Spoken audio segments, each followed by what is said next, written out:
Buenas tardes, bienvenidos a este evento del Festival de Arte Nuevo.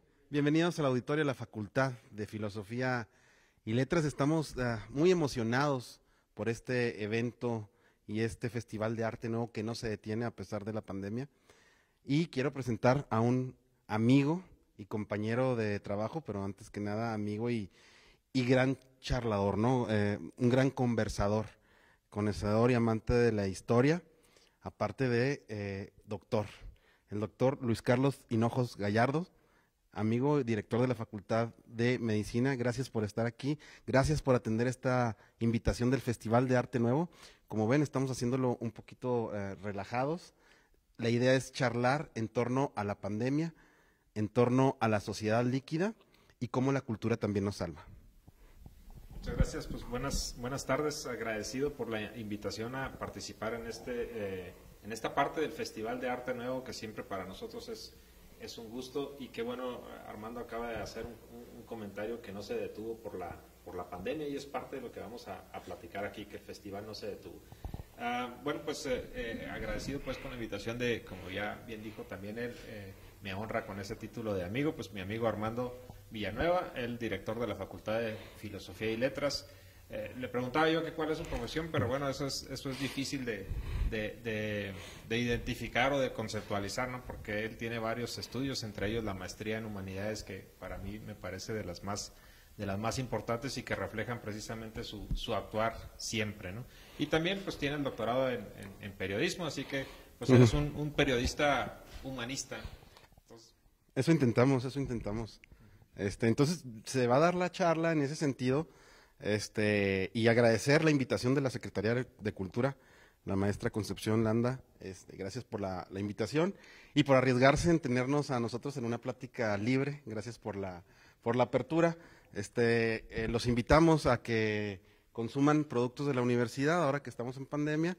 Vino Quinta Gamero es un vino delicioso y la idea es charlar como entre amigos, pero con esta sociedad y esta dicotomía que siempre se ha dado a lo largo de la cultura occidental.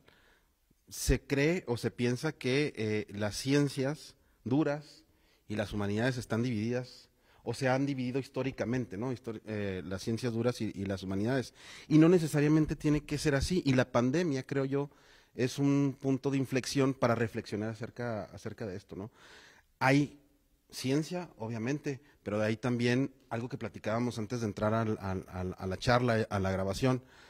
Hay dilemas éticos, hay reflexión en torno a qué es la verdad, qué es lo que hay detrás de todo lo que pudiera parecer teorías conspiratorias, cuál es la importancia del ser, de la introspección, de la introyección y de cómo el ser humano se relaciona con las diferentes esferas de la sociedad en medio de esta pandemia. Platicabas acerca de dilemas interesantes, éticos, ¿no? Hace poco estuvimos juntos en un diplomado de bioética, donde se tocaban precisamente esos puntos. No sé si quieras abordarlo. sí, así es. Pues mira, hemos leído muchos textos en las redes sociales y leía yo hoy en la mañana uno que decía, te hubieras imaginado todo lo que iba a pasar aquel 31 de diciembre del 2019, todo lo que venía en el 2020, se han hecho muchas bromas, ¿no? De que ya estuvo 2020, ya por favor. Pero bueno, yo creo que sí, definitivamente este 2020 va a cambiar, va a ser un parteaguas en la humanidad. A mí me gusta mucho decir, y lo digo ahí en la facultad, lo menciono mucho en las graduaciones de los médicos, cirujano y partero, que la medicina se le considera pues la más humana de las ciencias y la más científica de las humanidades. Y bueno, pues pandemias como esta, porque bueno, ya tenemos en la historia de la humanidad otras que han sido incluso más severas, pero bueno, que no son de la época moderna. Este tipo de pandemias pues ponen a prueba este dicho de que si la medicina es la más científica de las humanidades y la más humana de las ciencias. ¿Por qué? Pues porque se mezcla mucho con esas ciencias duras, la parte del humanismo, la parte de la ética, es donde realmente se está poniendo a prueba esto, ¿no? Decíamos, y en un texto que a lo mejor ahorita vas a leerlo y que me lo compartías, que si hemos aprendido de la historia. Y en una parte de esta pandemia yo hacía un comentario también en redes sociales y decía, pues parece que no aprendimos, parece que no aprendimos porque comentaba yo o ponía un recuerdo de hace 10 años que tuvimos la pandemia de influenza de H1N1, me tocó vivirla en la Ciudad de México y me tocó vivirla en el epicentro de todo, puesto que yo en aquel entonces me encontraba en el Instituto Nacional de Enfermedades Respiratorias, que al igual que hoy, pues se consolidó como el epicentro de la pandemia de influenza en México. Entonces nos tocó recibir a la mayoría de los pacientes, a los más graves, al inicio de la pandemia ahí. Y bueno, pues veíamos que no aprendíamos muchas cosas durante este tipo de pandemias o este tipo de desastres, porque le podemos llamar como un desastre. Completamente. Sale a flote lo mejor y lo peor de la humanidad, ¿no? Y eso es lo que, y de los individuos o de nosotros mismos, tanto como individuos como grupo y como sociedad, emana lo mejor y lo peor. Y también vimos, como en esta vez hemos visto, muchas muestras de solidaridad humana, muchas muestras de apoyo, de ayuda entre los seres humanos, independientemente de las diferencias que nosotros mismos hemos creado, como la raza, la religión, las creencias, el color de piel. Vemos que se sobrepasa todo eso y se lleva hacia la humanidad, hacia lo humanitario, ¿no? La ayuda. Pero también vemos el egoísmo como también aflora, muchas veces alimentado por el miedo, ¿no? Y veíamos pues cuando empezó esta pandemia, y si hacemos un recuento de cómo empezó, y hay muchas cosas que pudiéramos y que debemos aprender de esta, ¿no? Una de ellas es el darnos cuenta que las fronteras que insisto, nosotros culturalmente, socialmente, políticamente hemos construido, pues la naturaleza no las ve, ¿no? O sea, no hay fronteras para los virus, no hay fronteras para la enfermedad, como tampoco lo debe de haber para la solidaridad entre los seres humanos. Y veíamos como un evento que veíamos muy lejano y que en diciembre del 2019 decíamos, pues allá en China alguien se comió un murciélago y parece que algo pasó en una ciudad de la cual nadie habíamos escuchado, Wuhan, nadie habíamos escuchado de Wuhan. Y bueno, eso ocurre en un sitio tan lejano a nosotros, no solo geográficamente, sino culturalmente. O sea, pues son los chinos, pues a ver que ellos siempre saben manejar estas cosas, ¿no? Y en ese diciembre empezaba a propagarse, empezaban los mismos chinos a decir, saben que esto está serio, y veíamos imágenes dantescas en la televisión de pacientes cayéndose en la calle, falleciendo ahí, de acúmulo de cadáveres cuando empezaba esta pandemia, cuando empezó a transmitirse, y rápidamente vimos cómo las fronteras le importaron muy poco, ¿no? Y empezó a transmitirse a todo el virus hasta que por fin llegó a nuestro México, empezamos a tener los primeros casos y se expandió rápidamente a toda la República.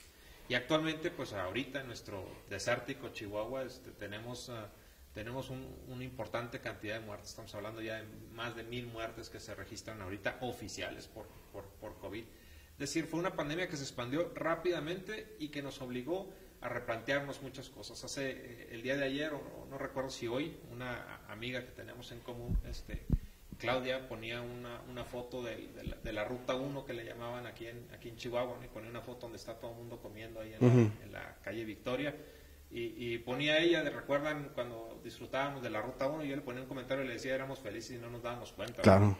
Y entonces ahorita todas esas libertades que teníamos, vino un virus a decirnos ya no las pueden hacer, ¿no? Y nos vino a confinar a las casas, nos vino a alejarnos de nosotros mismos, a obligarnos a evitar el abrazo, el saludo, eso que veíamos como algo cotidiano, pues ahora ya no lo podemos tener, ahora ya es un lujo, ¿no? Tener una reunión es un lujo, saludar a alguien, abrazar a alguien, pues es un lujo.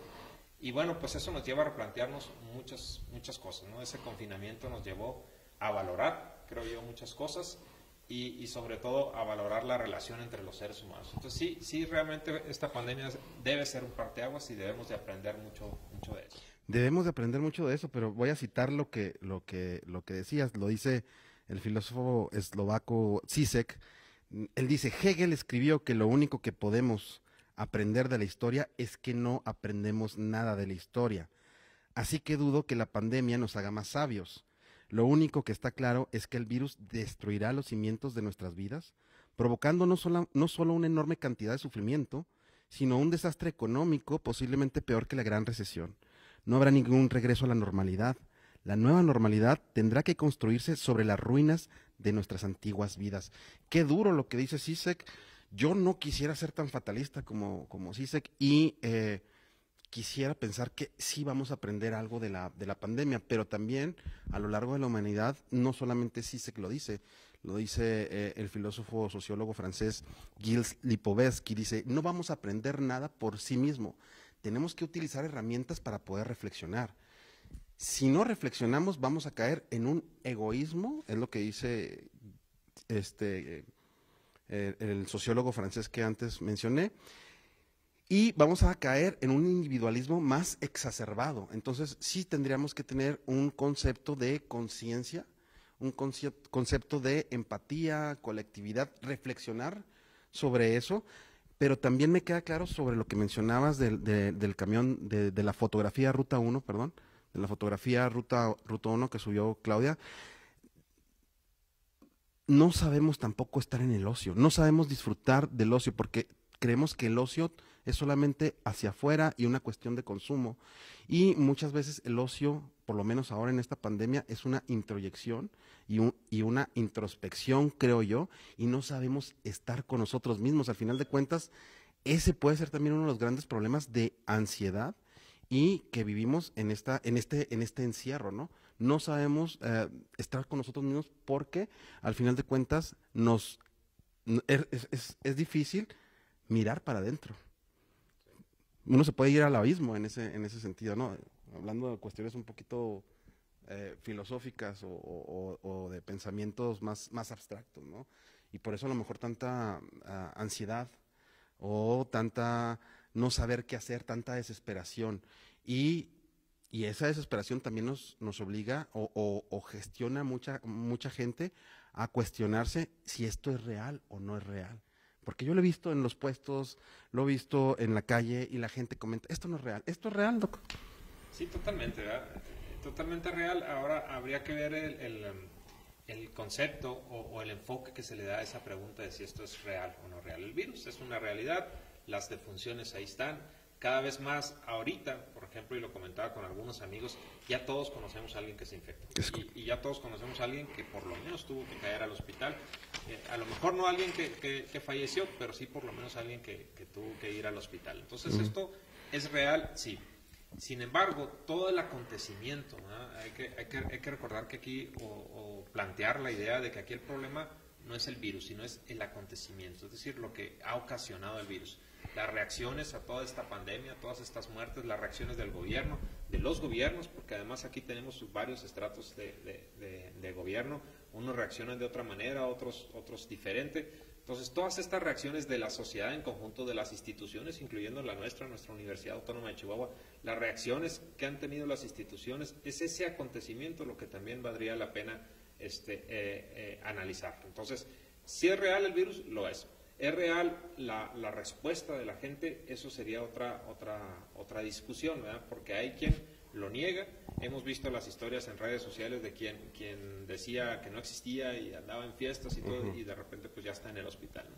Esas historias las vemos, pero como decíamos también ahorita, nos ha llevado a nosotros desde el punto de vista del área médica, que es la parte que a lo mejor me toca a mí comentar un poco, nos ha llevado a plantearnos cuestiones de ética muy fuertes, ¿no? O dilemas éticos, entendiendo por un dilema aquella cuestión en donde se tiene que tomar una decisión y ninguna de las dos opciones o de las varias opciones que haya son buenas. Es realmente un dilema, aunque hemos hablado a veces que decimos de dilema cuestiones más sencillas, pero no, realmente un dilema es cuando se tiene que tomar una decisión que no es buena y tienes que tomarla, ¿no?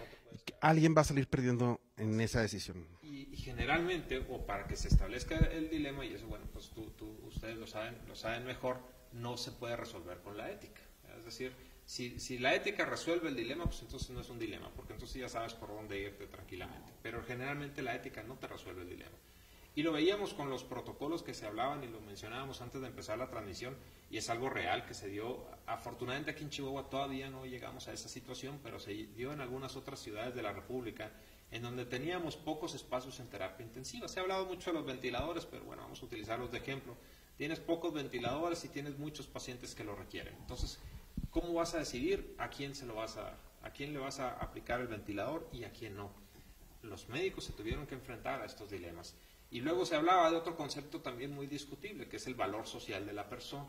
Es un concepto no solo discutible, sino además peligroso, ¿no? Porque decíamos, bueno, ¿qué le da realmente valor social a la persona? Nuestra cercanía a Estados Unidos nos lleva mucho al utilitarismo y a decir, bueno, lo que le da valor social es la productividad de la persona.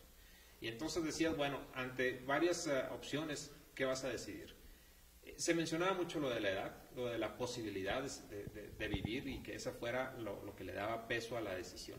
Eso significaba que un paciente de 20 años, independientemente de su estatus social, independientemente de su productividad, iba a tener mayor peso que un adulto de 65 años, un adulto mayor. Pero entonces se planteaban los dilemas que se vivieron o se están viviendo todavía en algunas partes. Si tienes un joven de 20 años, a lo mejor adicto, con antecedentes penales, sin estudios, y tienes un profesor universitario de 65 años que sigue enseñando a la gente, que sigue, o un médico, un profesor, bueno, cualquier profesión, pues, pero que sea productivo a la sociedad, ¿qué vas a decidir? ¿Cuál de los dos vas a decidir? Si te vas por la edad, entonces estás dejando fuera a alguien que le da productividad a la sociedad, y no me refiero a productividad económica, sino incluso en valor social o de educación. Entonces esos dilemas éticos se enfrentaron o se están enfrentando todavía algunos médicos, que además lo están haciendo bajo un contexto que cada vez es más preocupante en la medicina, que es el cansancio y el burnout que se está viviendo, si se me permite la palabra, pues, o el agotamiento laboral que están teniendo los compañeros que están en las unidades de terapia intensiva, y eso es un problema que estamos viviendo cada vez más. Entonces, sí nos ha replanteado muchas cosas, y la pregunta es ¿a qué atenernos, ¿no? O sea, ¿a qué apegarnos? Como dije, la ética no resuelve esto, porque entonces es tan poco ético resolver por uno que por otro en estos ejemplos que puse. Y entonces ahí es donde nos invita a los médicos a adentrarnos a temas a los que a lo mejor normalmente no estamos acostumbrados, ¿no? Uno metido en la mitocondria y en la farmacología y en todo esto tiene poca injerencia o poco tiempo para dedicarse a la filosofía, por ejemplo, que de alguna forma nos ayudaría a reflexionar un poco más sobre cómo vamos a actuar ante esta pandemia. Y eso es desde el punto de vista médico, ¿no? Porque desde el punto de vista individual, te decía, el confinamiento al que nos obligó, nos enfrentó a algo difícil, como tú lo dijiste, que es para cada uno de nosotros enfrentarnos, que es a nosotros mismos. Porque llega el momento donde Netflix ya no te soluciona el tiempo, ¿no? Las historias estas del ejercicio en casa, bueno, te lo puedes solucionar un momento, pero si tú tienes 12 horas, porque las otras 12 horas en teoría las dormiste, si tú tienes 12 horas en el día en tu casa, a lo mejor pasas unas en el home office, que también sería otro tema para abordar, pasas otras viendo Netflix, pasas otras haciendo un poco de ejercicio, otras comiendo, y te quedan horas. ¿Y ahora qué haces? No te queda de otra más que voltear a ver a ti mismo. Y ojalá lo hiciéramos, ojalá pudiéramos hacer esa introspección de la que mencionas tú, y empezáramos a revalorar, a replantear nuestros objetivos, a replantear nuestra vida, a decir, bueno, ¿qué estoy haciendo? ¿Hacia dónde voy? Las clásicas preguntas filosóficas, ¿no? No las pudiéramos hacer, pero da miedo, da mucho miedo, y uno recurre precisamente al ocio para no caer en ese riesgo, en ese temor de caer en hacerte esas preguntas, que las respuestas, aunque las tienes, te dan miedo. Claro, te dan miedo, siempre da miedo verse en el espejo, ¿no? Yo creo que es una de las miradas más fuertes que puede haber, pero ahorita lo que mencionabas, me viene una pregunta, o una inquietud. Bueno, después de esta pandemia, de este virus COVID-19, se avecinan, creo yo, dos pandemias terribles, por decirlo de alguna manera, pandemias. Una es de salud mental, problemas de salud mental, lo que platicabas ahorita, ¿qué hago con mi tiempo? ¿Cómo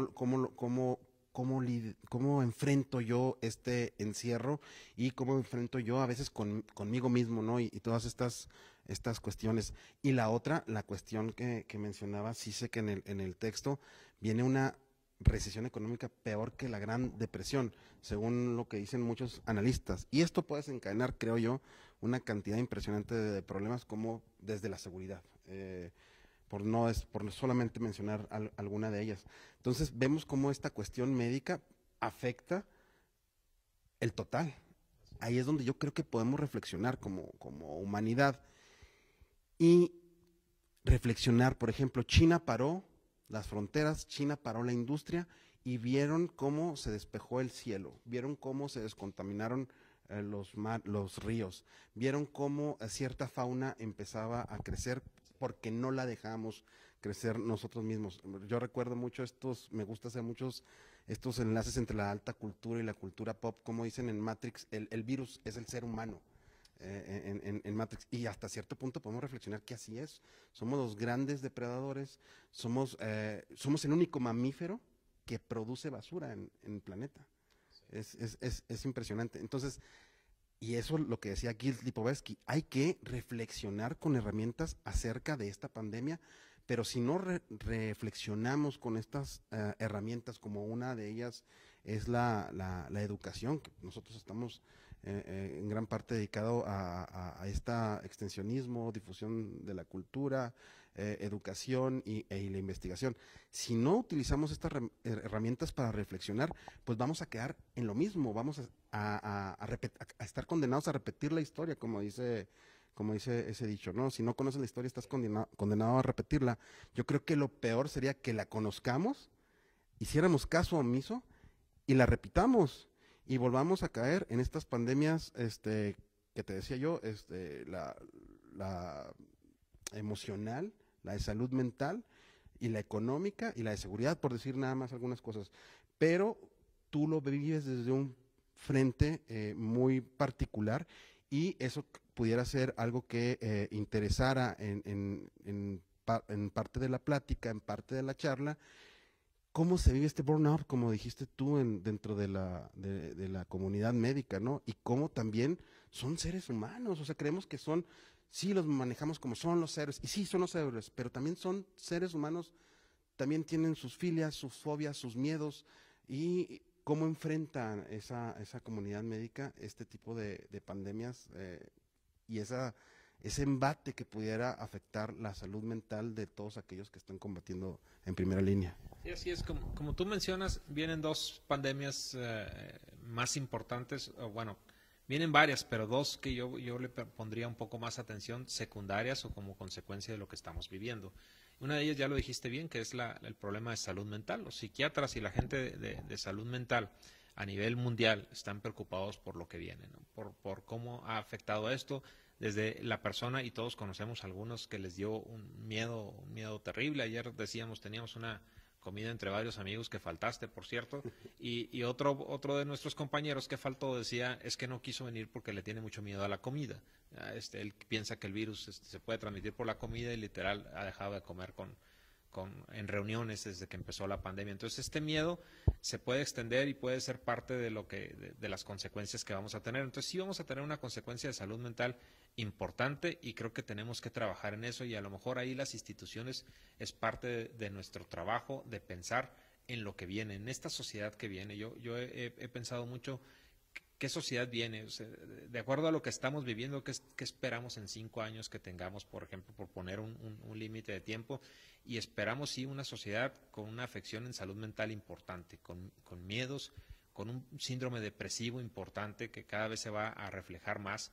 Esa falta de contacto entre los seres humanos nos va a llevar indudablemente a una soledad, y no todos estamos preparados para vivir esa soledad. El ser humano es un animal altamente sociable. Yo creo que es lo que a pesar de sus debilidades como físicas, somos unos mamíferos que caminamos casi hasta el año, a diferencia de otros.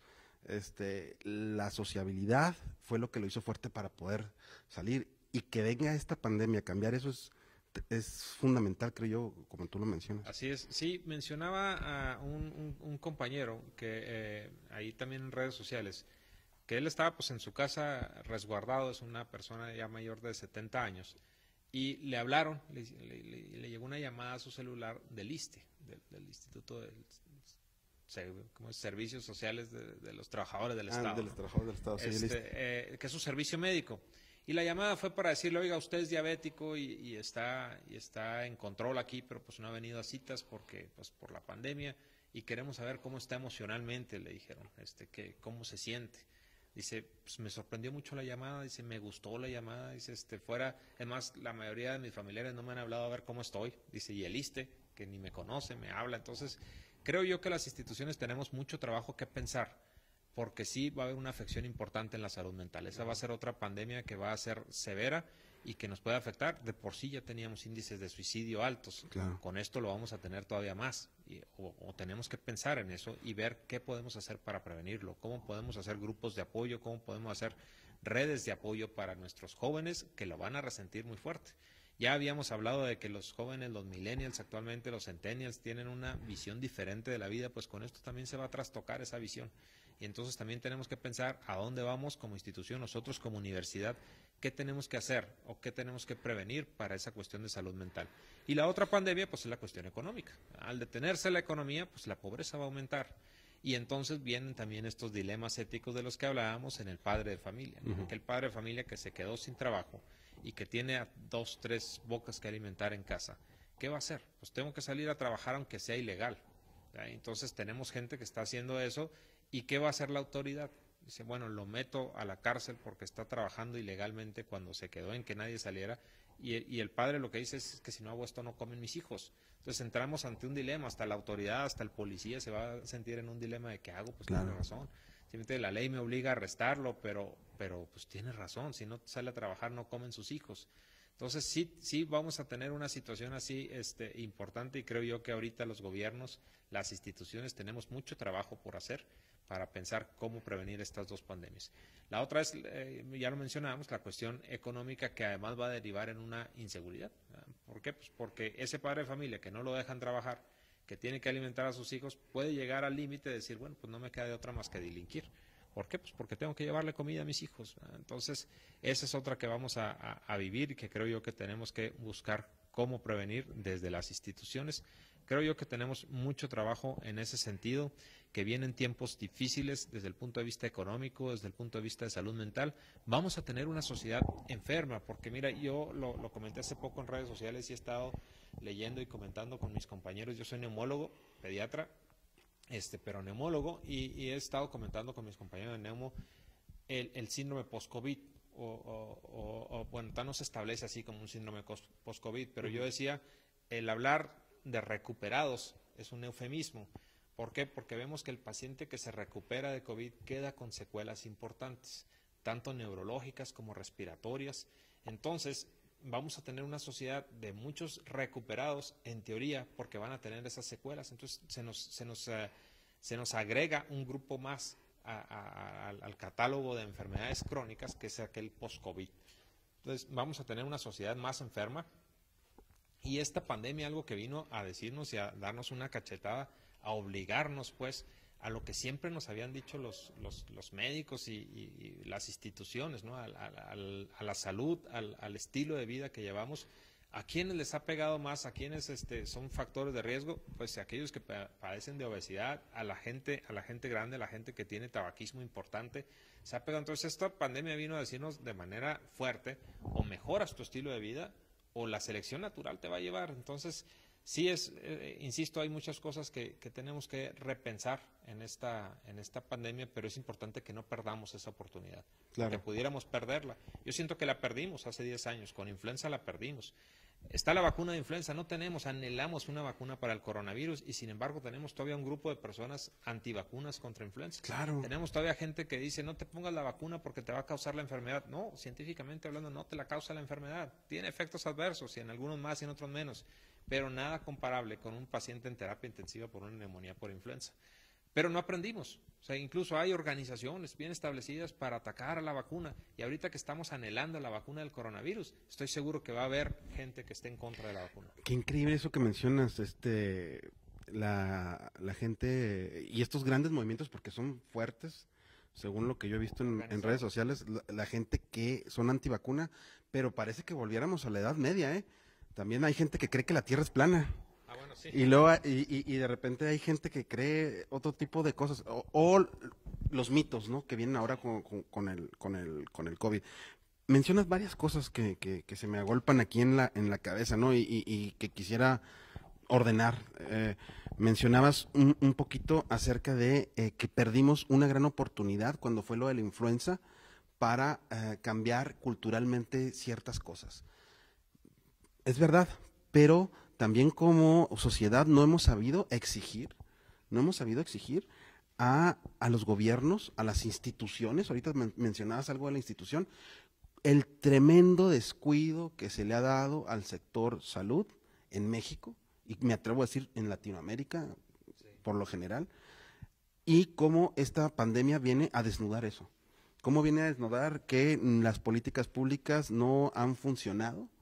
o no se han enfocado a lo que debería de ser, como creo yo, la educación, la salud y el estado de justicia. Y se van por otras cosas, se van por una cuestión de corporativismo, por una cuestión de economía, por una cuestión de capitalismo salvaje, por una cuestión de tener un beneficio inmediato.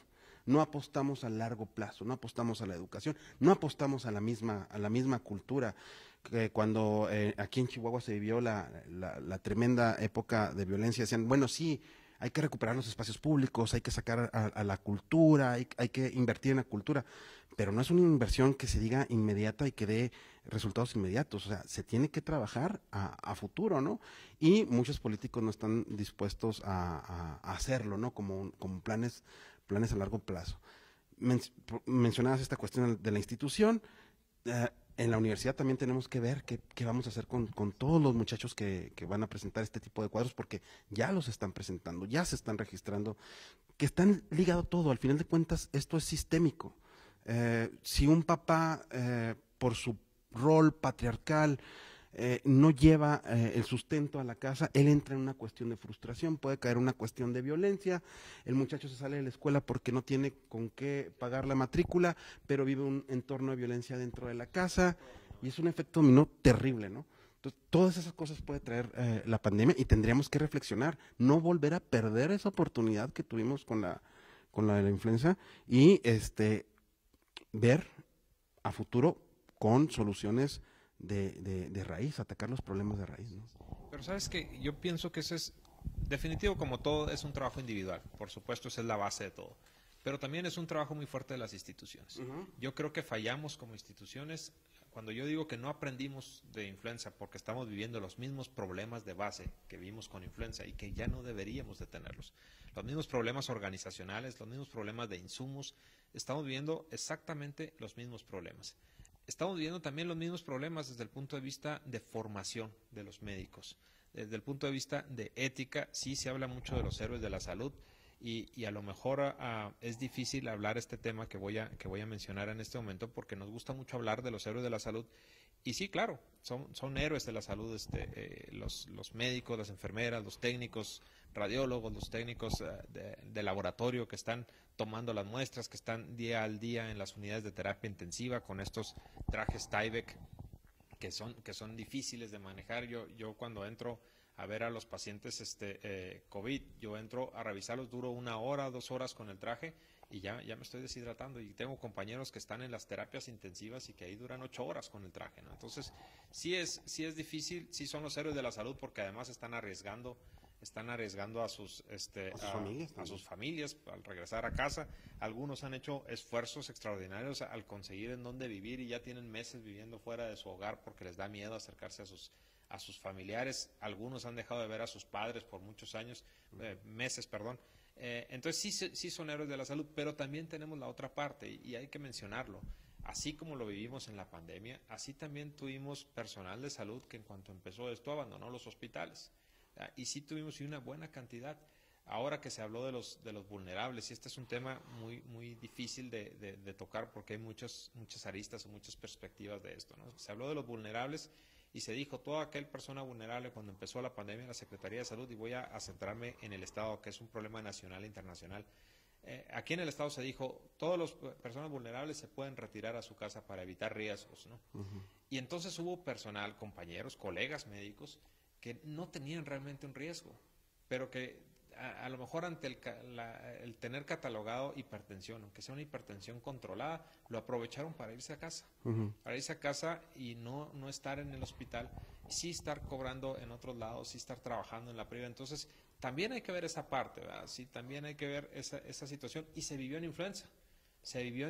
Y ahora lo volvemos a vivir. Entonces ahí estamos fallando en las instituciones. Y hablo desde el punto de vista mío, que es una institución formadora de recursos humanos para la salud. Creo que fallamos en esa parte de la ética, de la responsabilidad ante el paciente con coronavirus, ¿verdad? Entonces, sí creo yo que tenemos mucho que aprender. Creo que tenemos que hacer un ejercicio que no estamos acostumbrados a hacer, que es ver, como tú lo decías, a largo plazo. Estamos, así como las nuevas generaciones, acostumbrados a la inmediatez. Lo más que pensamos es al próximo año qué va a pasar, pero tenemos que pensar más allá, a mediano y a largo plazo, hacia dónde va nuestra sociedad y qué tenemos que hacer. Eso es lo importante, creo yo. Sentarnos a ver como institución qué viene en 5 años, de acuerdo a lo que se está viviendo ahora. Yuval, el que escribe estos libros que ahorita están muy de moda de hombres a dioses, Sí, sí. Él decía, bueno, la sociedad que vamos a tener depende de las decisiones que tomemos en este momento, ¿no? Entonces, sí, creo yo en eso. Creo que tenemos ahorita que tomar decisiones, sobre todo de formación, ver cómo vamos a hacer con esta pandemia de salud mental que vamos a tener, con esta frustración, con este rechazo a las instituciones que hay, cómo recuperar la confianza de la gente, de la sociedad, en las instituciones de todo tipo, porque se ha perdido y se va perdiendo. Se ha perdido, esa confianza. Completamente se ha perdido, pero esto no es nuevo. Voy a tomarme la libertad de leer un texto de Michel Foucault, 1975 es este texto. Fíjense qué revelador puede ser.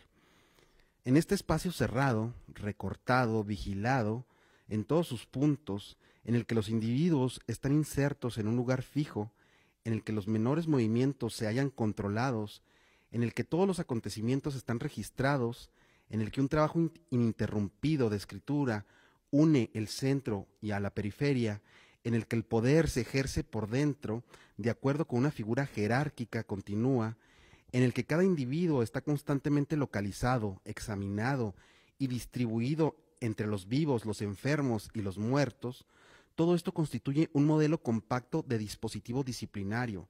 A la peste responde el orden. Tiene por función desenredar todas las confusiones, la de la enfermedad que se transmite cuando los cuerpos se mezclan, la del mal que multiplica cuando el miedo y la muerte borran los interdicios, prescribe a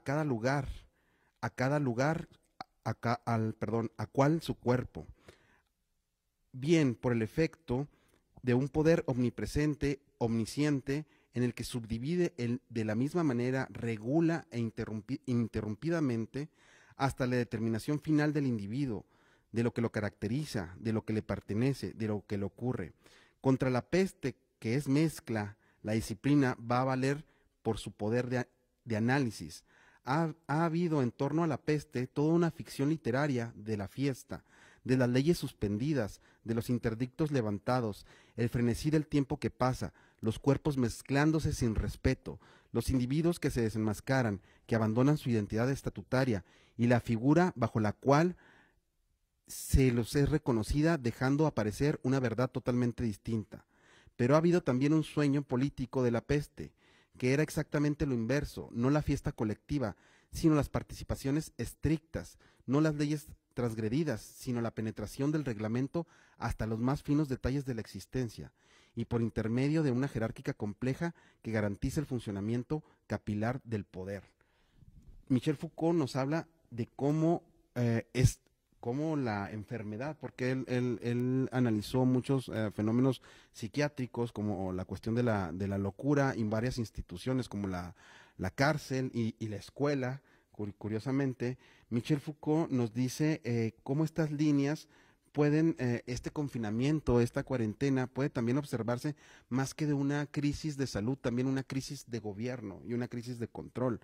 Y eso no está por demás, precisamente por esa falta de credibilidad que tienen mucho las instituciones. Y las instituciones tendrían que evolucionar en ese sentido, tendrían que evolucionar mucho para recuperar esa credibilidad. Y vamos a ponerlo como es. Ahora con la pandemia se han cuestionado mucho la institución educativa, la médica, el mismo gobierno como tal, ¿no? Yo cedo mis derechos en pos de tener un beneficio que es mi seguridad primeramente que nada y la de los míos, pero no la estoy teniendo. Sí, fíjate que, sin embargo, yo pensaría, y me atrevo a decir este pensamiento totalmente personal, que si bien sí hay una falta de credibilidad ya en las instituciones, en los hospitales no se diga, la gente ya le tiene temor a los hospitales. Por ahí hay textos que son un poco de risa que dicen, oye, estudié 7 años para ser médico general, 4 más para ser especialista, 1 más para ser subespecialista, y tú le crees mejor al vecino que a mí, ¿verdad? Entonces sí hay una pérdida de credibilidad en las instituciones, en el gobierno, en las instituciones médicas, pero yo me atrevería a decir, Armando, a reserva de que pienses lo contrario, que todavía la institución educativa mantiene cierta credibilidad en la sociedad. Es decir, la sociedad todavía le apuesta a un poco a la universidad, menos que antes. Y es un trabajo fuerte de la universidad trabajar en recuperar esa credibilidad, pero todavía la sociedad se apoya mucho en las instituciones educativas, específicamente en las de educación superior, específicamente en las universidades públicas, porque incluso las universidades privadas han perdido cierta credibilidad por esta cuestión del utilitarismo y por esta cuestión de que a final de cuentas pues buscan un beneficio o tienen un final económico. Pero las instituciones de educación superior públicas creo yo que todavía gozan de cierta credibilidad en la sociedad, y eso es algo que tenemos que aprovechar y que tenemos que respetar. ¿A qué me refiero con lo segundo? Respetar en el sentido de que si yo voy a hablar a nombre de la universidad, si yo voy a hacer algo a nombre de la universidad, tiene que ser algo de mucha credibilidad para la sociedad. Y aprovechar, pues precisamente para lo que hablábamos, de cómo nos vamos a preparar para esta pandemia que viene. Bueno, tal vez las universidades son una salida para esto, o son una buena herramienta para preparar o para mejorar a la sociedad tomando en cuenta esta pandemia que viene. Y creo yo que lo podemos aprovechar desde el punto de vista de instituciones universitarias. Y todo esto, el texto que acabas de leer de Foucault, me lleva a preguntarte o a hacer el cuestionamiento a ti, Armando. Yo como médico, pues a lo mejor nosotros tenemos la parte técnica de la solución de la pandemia, o al menos estamos trabajando en ella, ¿no? Estamos tratando de curar a los enfermos, hemos probado varios protocolos de tratamiento y ahí la llevamos. Hemos disminuido la mortalidad. Al inicio de la pandemia se decía que paciente que caía en ventilación mecánica prácticamente era una condena de muerte. Ahorita ya no. Hemos mejorado mucho cómo manejamos a los pacientes. Entendimos que era importante ser agresivos desde el inicio, y en cuanto empiezan los síntomas, empezar tratamiento con los diversos tratamientos. Hay una máxima en medicina que se dice que cuando para una enfermedad hay muchos tratamientos, quiere decir que ninguno sirve. Bueno, pues aquí lo que pasa es que a algunos les sirve y a otros no. Entonces, mientras no tengamos el tratamiento específico que sirva, pues vamos a seguir individualizando esto. ¿Cuál es la diferencia con la H1N1? Dos ventajas importantes. Se creó la vacuna y dos, teníamos un tratamiento específico. Tenemos un tratamiento, un antiviral que le pega bien al H1N1, al coronavirus, al COVID-19, no tenemos todavía un antiviral así. Entonces estamos haciendo, digamos, nuestra parte, pero no es suficiente. Esta parte que decimos de la salud mental, esta parte que decimos de la frustración, que es parte de la misma salud mental, la depresión en que cae la gente, ¿cómo? Y ahí yo te preguntaría a ti como experto en esa área, ¿cómo? Porque a mí me llega a la mente como médico que algo puede ayudarnos a evitar eso, y eso sería pues la parte de la cultura, ¿no? Y es la parte de lo que íbamos a platicar ahora. Claro. ¿Cómo la cultura puede ayudarnos a evitar esta frustración, esta depresión en la gente? ¿Cómo nos puede llevar la cultura a sobrellevar este confinamiento en donde Netflix ya no nos es suficiente, Amazon tampoco, y ahí estamos agregando al carrito y eso tampoco ya nos es suficiente? Entonces, ¿cómo la cultura nos pudiera ayudar, Armando, a sobrellevar este confinamiento? Al paciente enfermo que se está recuperando, ¿cómo esto le puede ayudar? Yo he visto varios colegas tuyos tratando de hacer esfuerzos y se los reconozco y los admiro, que a través de las redes sociales intentan, a través del teatro, por ejemplo, ayudar un poco con esto, ¿no? A través de la lectura. Por ahí hay un maestro tuyo, bueno, creo que es de la Facultad de Artes, que todos los días se pone a leer en sus redes sociales y ya tiene muchos seguidores que están viendo la lectura. Y creo yo que eso puede ayudarnos, pero ¿cómo pudiera la cultura ayudarnos en esto? Bueno, yo creo que, hace tiempo, y estoy convencido, cuando empezó esto de la pandemia, lanzamos una campaña que arrancó aquí en la facultad, que se llamaba La cultura también nos salva, ¿no? Obviamente, como dices tú, los científicos, los médicos están haciendo su parte y están trabajando incansablemente para ello, pero no todo es una cuestión de ciencia, creo yo. El ser humano es muy complejo en ese sentido, y también tiene que haber alimento para el alma, ¿no? Como dicen por ahí, no solo de pan vive el hombre. Entonces, en ese sentido también hay que alimentar el espíritu y los diferentes espíritus, y creo que para eso la cultura es importante. y en ese sentido la cultura también nos salva. Aquí en la facultad hemos lanzado una serie de cápsulas, como dices tú, de repente el Netflix ya no nos alcanza, el Amazon ya no nos alcanza y los libros no nos alcanza, porque también estamos en esa cultura de consumo y en esa vorágine de consumir, consumir y reflexionamos poco. Yo creo que la cultura en esta pandemia tiene que también evolucionar, como ha evolucionado. Hay lecturas en redes sociales, hay teatro en redes sociales, tenemos el Festival de Arte Nuevo precisamente ahora en redes sociales, pero ¿a qué tenemos que poner pausa y pensar? ¿Para qué consumimos lo que consumimos? Vamos a hacernos esas eternas preguntas que no tienen respuesta, como decías tú hace poco, de la cuestión de la ética. La ética por sí sola no te da las respuestas. Igual la filosofía o la cultura por sí sola no te va a dar las respuestas. Tienes que hacer tú un trabajo de introspección, tienes que hacer tú un trabajo de reflexión, pero con las herramientas que te da la cultura, yo creo que va a ser o puede ser más fácil o más llevadera esta pandemia, ¿no? Por ahí también hace poco subía Joaquín Sabina un video donde decía, bueno, a mí no me da miedo el encierro, no me da miedo estar solo, porque yo siempre que puedo saco un libro. Es verdad, las nuevas plataformas como Netflix nos dan muchas cosas muy digeridas, visualmente muy buenas, con unos arcos narrativos que siempre te tienen al filo de la butaca. También hay que cambiar ese tipo de narrativas.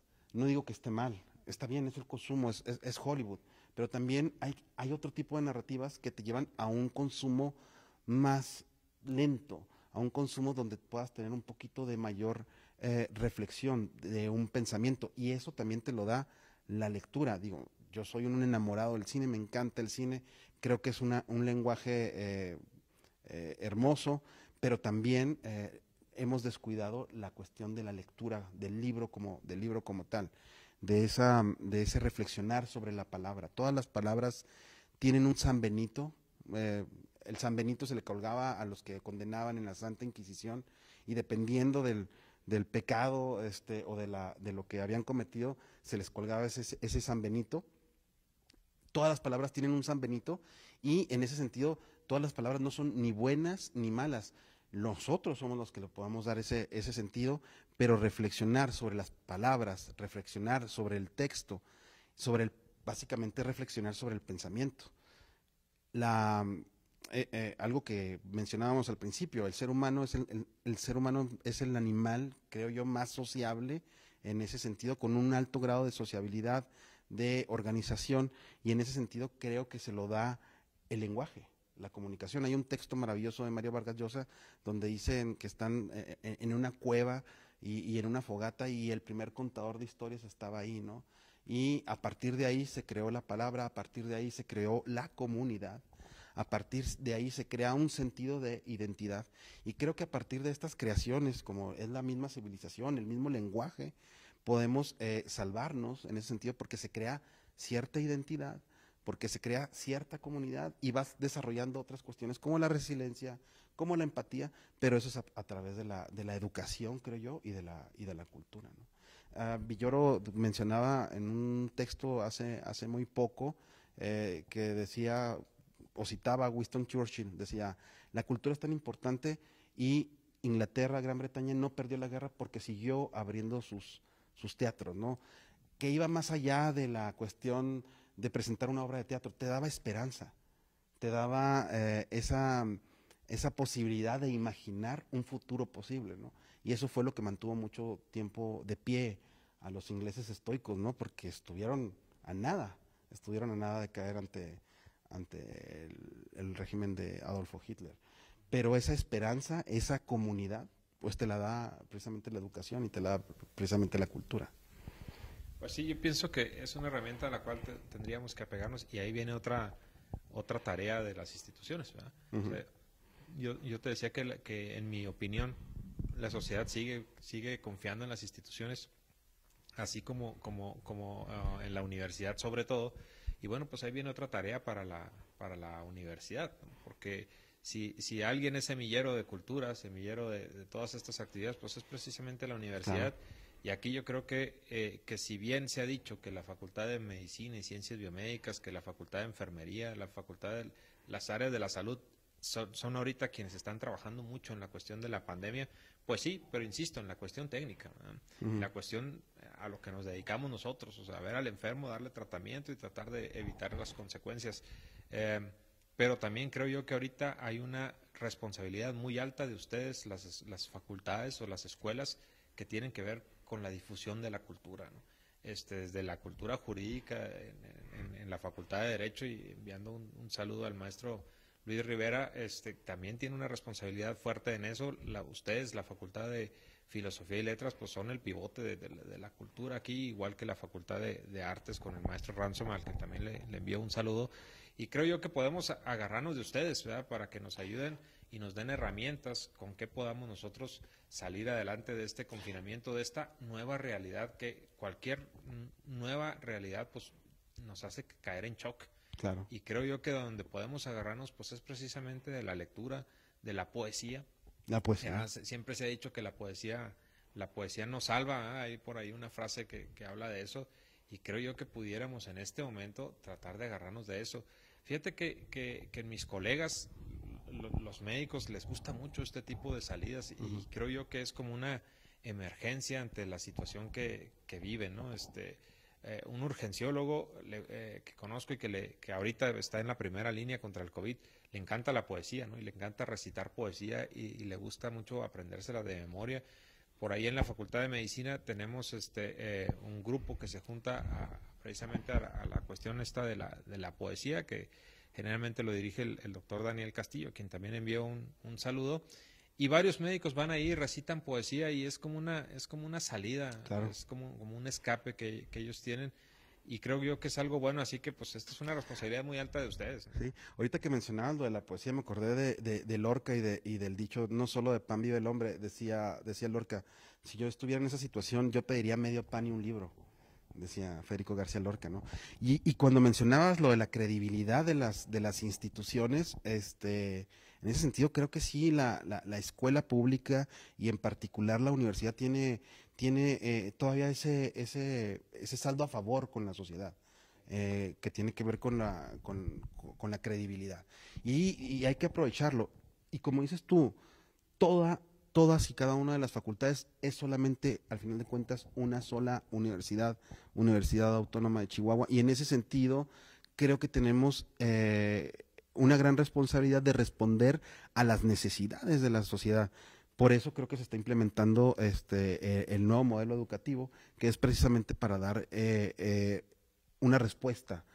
La sociedad está cambiando, la educación también tiene que cambiar, porque las necesidades también están cambiando, ¿no? En ese sentido, sin desaprovechar o sin mirar atrás a nuestra herencia, sin mirar atrás a todo el camino que ha llevado la universidad, pero también mirando hacia adelante, ¿no? Entonces, claro, de la mano de la universidad, de la mano de la educación, de la cultura, de la ciencia, creo que son las herramientas para poder salvar de una buena manera, o de una manera más digna esta pandemia, que son tiempos que se antojan posapocalípticos, ¿no? Pudieran parecer de una serie de televisión, y en ese sentido mucha gente quisiera que ya se acabara la temporada 2020. Sí, sí, pero la verdad es que nos falta, nos falta, y no quiero ser catastrófico, pero sí, yo creo que el resto del año vamos a vivir esta realidad. Entonces, más vale que nos preparemos para eso, que utilicemos las herramientas, que seamos responsables en ese sentido, y que ayudemos a transmitir. Todos tenemos algo que podamos transmitir y que podamos enseñar a los demás, y eso también nos ayuda a uno, ¿no? Cuando uno ayuda a los demás, eso es un beneficio físico, emocional, mental, psicológico muy fuerte, porque uno se siente productivo. Y ahorita es el momento en donde existe una gran cantidad de personas, de seres humanos, de compañeros que requieren nuestra ayuda, y podemos hacerlo con lo más mínimo, ¿no? Con lo más mínimo, pero creo que podemos hacerlo, y este es el momento de hacer florecer esa solidaridad entre los seres humanos, entre nosotros como chihuahuenses, como universitarios, como miembros de una misma institución que es la Universidad Autónoma de Chihuahua. Creo que es el momento de recurrir a la solidaridad como una herramienta más para poder combatir el problema que nos causa esta pandemia, ¿no? Pues yo me quedaría con esas palabras, ¿no? La solidaridad. y en un afán de tal vez cerrar esta plática que pudiera extenderse muchísimo tiempo, creo que con eso nos quedamos para el Festival de Arte Nuevo. Ahorita hacías señas a Alex y a Manny que del tiempo, que Sí. cómo íbamos, y te digo, mira, el marcador es este. El marcador es bueno, ahorita me emparejo y sigan consumiendo vino de la Universidad Quinta Gameros. Saludos a Damián Porras, director de la Facultad de Faciatec, que me proporciona tan excelente vino. Sí, faltó cantidad, pero sí, agradecer a Damián de esta producción que es Quinta Gameros, y el otro es Alma de Jaguar. Alma de que es Jaguar. La Alma de otra Jaguar. producción de vino que tienen en la facultad que dirige Damián Porras, y bueno, pues invitar a la gente a consumir estos vinos también. Y que se acerquen a la universidad y que se acerquen al Festival de Arte Nuevo. Muchas gracias, Luis Carlos, por la plática, por la charla. Y seguimos. Al contrario, sí, le seguimos aquí. Muchas gracias, Armando, y gracias a ustedes también por permitir esta charla.